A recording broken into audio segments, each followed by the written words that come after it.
Good morning, dear students. I am Ajay Kumar Rastogi. Today we are going to study class 7th subject Social Science, Geography, chapter number 4, Year. Part 2nd, topic Structure of Atmosphere. Structure of the atmosphere. As we know that our atmosphere is divided into 5 layers starting from the Earth's surface. These are troposphere, stratosphere, mesosphere, thermosphere and exosphere. जैसा कि हम जानते हैं कि जो हमारा atmosphere है, हमारे एटमॉस्फेयर का जो स्ट्रक्चर है वो 5 लेयरों से बनकर बना है। इसको 5 भागों में डिवाइड किया जाता है। फर्स्ट में है आपका ट्रोपोस्फेयर, इसको हम क्षोभ मंडल कहते हैं। सेकंड है स्ट्रेटोस्फेयर, इसको हम समताप मंडल। मेसोस्फेयर मध्य मंडल, थर्मोस्फेयर आयन मंडल एंड एक्सोस्फेयर वायुमंडल। There are the 5 layers of atmosphere. Now we discuss about the 5 layers one by one. The first, troposphere. This layer is the most important layer of the atmosphere. Its average height is 13 kilometers. The air we breathe exists here. Almost all weather phenomena like rainfall, fog, and hailstorm occur in this layer. Now we discuss about the troposphere. क्षोभ मंडल के बारे में हम यहाँ पर वर्णन करेंगे। ये क्षोभ मंडल जो लेयर है वो बहुत ही महत्वपूर्ण लेयर है एटमॉस्फेयर की, और इसकी जो हाइट है पृथ्वी से, यानी जो पृथ्वी का सरफेस है उस सरफेस से इसकी हाइट 13 किलोमीटर दूरी पर है। The air we breathe exit here, जो हम हवा को लेते हैं अपने सांस के माध्यम से। Almost all the weather phenomena like rainfall, fog and the hailstorm occur in this layer.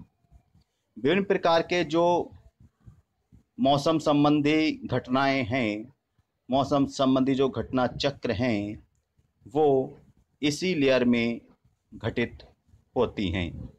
चाहे वो रेनफॉल हो, बारिश हो, फॉग हो, कोहरा हो एंड हेल स्टॉर्म या फिर ओलावृष्टि। सभी प्रकार की जो मौसम संबंधी घटनाएं हैं वो मौसम संबंधी घटनाएं इसी ट्रोपोस्फियर लेयर में होती हैं, यानी क्षोभ मंडल में घटित होती हैं।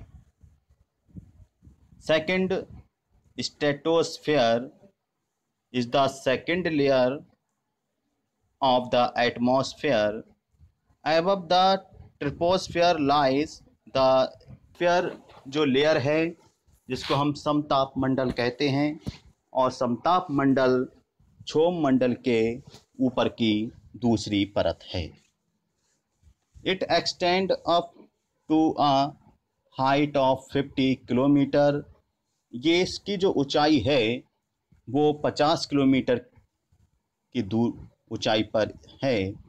This layer is almost free from cloud and isolated weather phenomena making conditions most ideal for flying aeroplanes one important feature of stratosphere is that it contain a layer of ozone gas.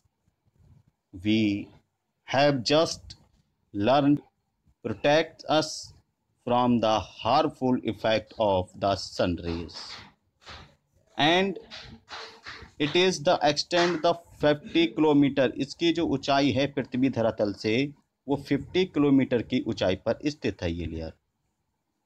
Mostly जितनी भी जो clouds हैं ये clouds से रहित होती है। ये जो स्ट्रेटोस्फीयर लेयर है इसमें मौसम संबंधी कोई भी घटना नहीं घटती है। This layer is almost from the cloud and isolated weather phenomena, making conditions more ideal for flying aeroplanes.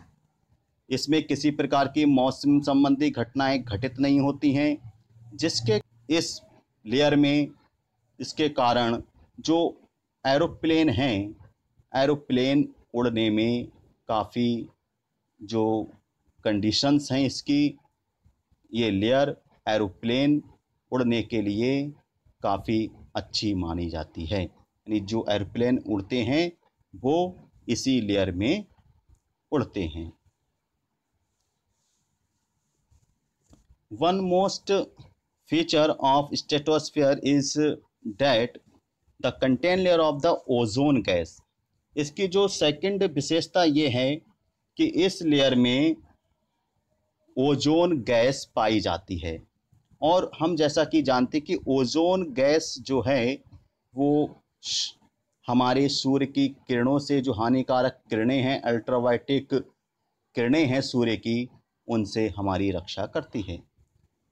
As we know that the ozone gas are found in this layer is the stratosphere, and it protect us from the harmful effect of the sun rays, and it protect us from the harmful rays of the suns.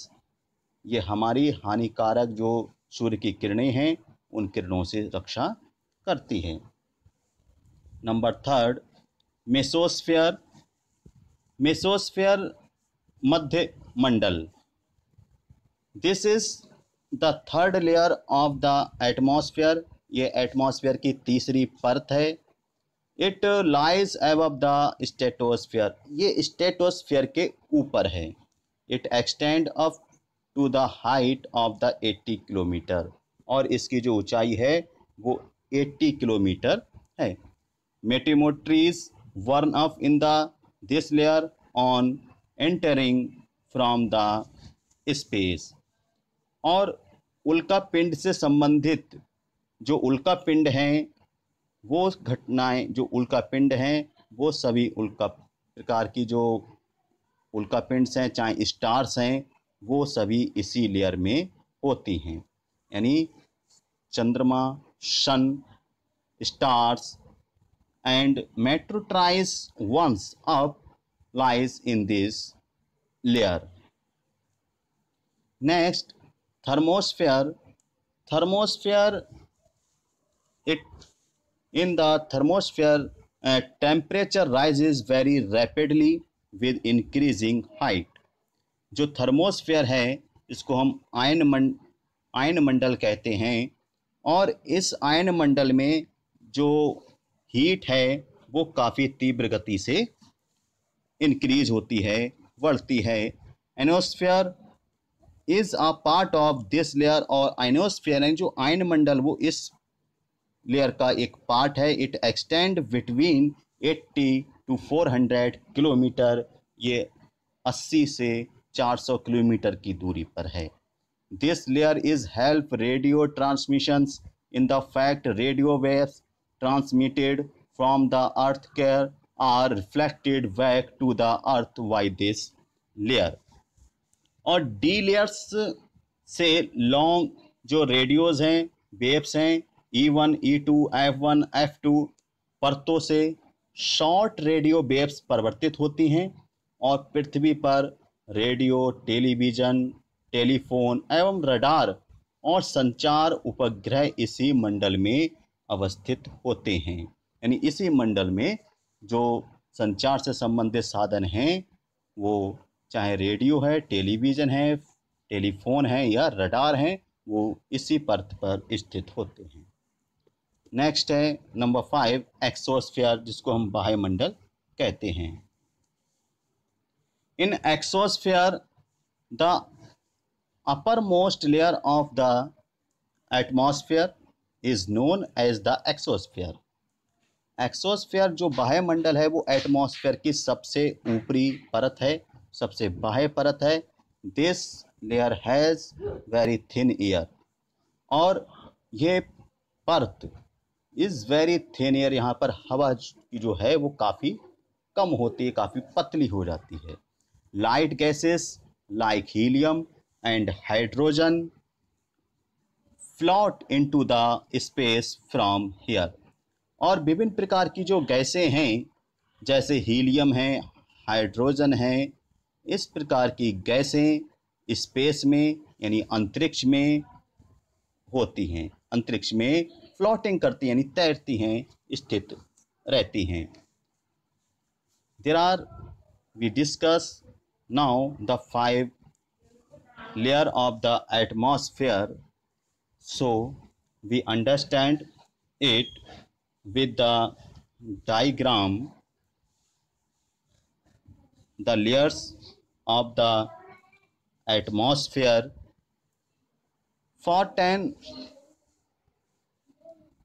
the first वायुमंडल की जो विभिन्न परतें हैं उनके बारे में इस डायग्राम के माध्यम से हम यहाँ पर देखते हैं कि फर्स्ट में जो क्षोभ मंडल दिया है, हमारे जो वर्षा से संबंधित घटनाएं हैं, बारिश है, ओलावृष्टि है, वो इस क्षोभ मंडल में होती हैं। सेकंड है आपका समताप मंडल। क्षोभ मंडल के ऊपर जो समताप मंडल है वह हवाई जहाज के लिए, एरोप्लेन के लिए उड़ने के लिए सहायक होती है, काफ़ी सुटेबल्स है एयरप्लेन उड़ने के लिए। मेसोस्फीयर जितनी भी जो मेटोट्राइज वंश हैं, उल्कापिंड्स हैं, स्टार्स हैं, मून हैं, जितनी भी स्पेस से संबंधित जो स्टार्स वगैरह हैं, वो सभी इस मेसोस्फीयर यानी मध्यमंडल में पाए जाते हैं। Now we discuss about the weather and the climate. As we know the weather and the climate, it is going to rain today. Will it be bright and sunny today? How many times have we heard this from anxious cricket fans speculating the fate of the one-day match? If we imagine our body to be a radio and the mind its speaker, weather is something that fiddles with its control knobs. Weather and the climates, if we talk about this, the two topics weather and the climates, जैसा कि हम जानते हैं कि कभी it is the going rain today, कि आज बारिश हुई। There are the mostly there are some cricket fans, you also heard and see that many times we heard this from the anxious cricket fans. आप देखते हैं कभी कभी जो क्रिकेट फैंस होते हैं, क्रिकेट फैंस हैं, तो बारिश के कारण मैच को रोक दिया जाता है। और तो इस तरह से जो दिन में घटित होने वाली जो क्रियाएं हैं, जो day to day, hour to hour changes होती हैं, वो आपके वेदर्स हैं। If we talk in the weather is the sometime the faders with the control knobs, तो weather is the hour to hour day to day condition of atmosphere. Weather क्या है? जो मौसम है वो आवर टू आवर और day to day change होता रहता है। अभी आप देखते हैं as you C there are the some shadow in the field, after some time you feel the rain, and after some time you see the sunny rays falls on the ground। आप मौसम को देखते हैं कि दिन ब दिन या घंटे दर घंटे चेंज होता जाता है। अभी कहीं बारिश है, थोड़ी देर बाद जब हम उसको देखते हैं तो मौसम साफ़ हो जाता है, धूप निकल आती है, फिर थोड़ी देर बाद हम देखते हैं फिर से बारिश के चांसेस हो जाते हैं। तो ये एक दिन में परिवर्तित होने वाली जो स्थिति है वो मौसम कहलाता है, यानी वेदर कहलाता है। एक दिन में मौसम कई बार चेंजेस हो जाता है। A hot or the humid weather may make one irritable, a pleasant breezy weather make our cheerful। एक आपने देखा होगा कि अगर मौसम गर्म होता है तो हम काफ़ी परेशान होने लगते हैं, इरिटेट होने लगते हैं, दुखी होने लगते हैं। और अगर यही मौसम सुहावना हो जाता है, प्लीजेंट एंड द ब्रीजी हो जाता है, तो हम प्रसन्न हो जाते हैं। तो ever and the even plan for an outing, और हम बाहर जाने की योजनाएं बनाने लगते हैं। Weather can change dramatically from day to day. मौसम दिन ब दिन एक नाटकीय स्तर से जो है डे टू डे परिवर्तित होता है। However, the average weather condition of a place for a long period of time presents the climate of the place। जब वेदर जो मौसम है उसकी कंडीशंस एक स्थान पर काफ़ी लंबे समय तक स्थित रहती हैं तो वह उस स्थान का क्लाइमेट कहलाता है। यहाँ पर क्लाइमेट्स और वेदर्स के बारे में हम अंडरस्टैंड कर रहे हैं कि weather is the short term state of the atmosphere and the climates long term pattern of weather. Can every from time the time पर location to location always include time and location in the climate long term 30 years or more। An average weather ever may years in the specific place। जो मौसम है वो दिन ब दिन change होता है, एटमॉस्फेयर की शॉर्ट टर्म है और क्लाइमेट एक लॉन्ग पैटर्न है। In a difference between the climate and the weather, climates and weather, average weather over a long period। जो मौसम है वो जब लंबे समय तक रहता है तो वो क्लाइमेट है, और weather daily conditions including temperature and rainfall. जो वेदर है वो डेली कंडीशंस पर दैनिक स्थितियों पर आधारित होता है, चाहे वो टेम्परेचर से सही संबंधित हो या रेनफॉल बारिश से संबंधित हो। तो influencing were the changes in ocean and the land, the orbit of the earth about the sun। विभिन्न प्रकार के जो चीज़ें हैं ये सब क्लाइमेट्स का इफेक्ट जो है ओशियंस, लैंड्स और जो ऑर्बिट्स हैं, अर्थ, सन हैं, एनर्जी हैं, इन पर प्रभावित होती हैं। Can change very rapidly day to day, जबकि वेदर जो है दिन ब दिन परिवर्तित और year and the hours and to hours change, दिन ब दिन और घंटे दर घंटे ये चेंजेस होते हैं। Fundamentally controlled by the balance in the energy of the earth it's atmosphere. और जो क्लाइमेट है वो एटमॉस्फेयर में बैलेंस एनर्जी में कंट्रोल किए रहता है। Balance of energy of the earth यानी अर्थ की जो पृथ्वी की एनर्जी है उसको बैलेंस बनाए रखता है। Change involves the shifts in the temperature, precipitation, winds and the clouds. जबकि जो वेदर्स हैं उस वेदर में परिवर्तन होते हैं, वो टेम्परेचर में परिवर्तन होता है, वहाँ की जो प्रिसिपिटेशंस है यानी रेनफॉल है उसमें परिवर्तन होता रहता है, विंड्स में चेंजेस आते रहते हैं, एंड क्लाउड्स, और जो क्लाउड्स हैं, बादल हैं, उनमें चेंजेस आते रहते हैं।